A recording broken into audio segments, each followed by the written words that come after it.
recently as a reporter with African-American audiences, including people who are African-American professionals, heavily politically engaged. And I have been struck in those conversations the degree of frustration and impatience with President Obama.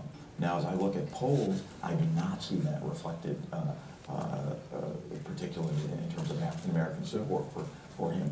Give me your take on this. It's obviously an important question because he won election in 2008 with overwhelming support from African Americans, also very, very strong support for independence. We've seen in midterms in places like Virginia what happens when the African American vote gets depressed by a little bit, and independents vote. It can be disastrous for the Democrats. So give me your take on the general consensus among African Americans about President Obama's leadership and whether he, even though he is African American, whether he's doing enough to meet the needs of his constituency.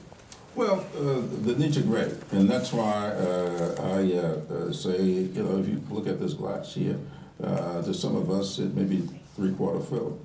To some of us it's maybe 1/4 empty. There's always a glass half full, half empty, and the African American community is in the same way. There are very fluent African American communities in my district.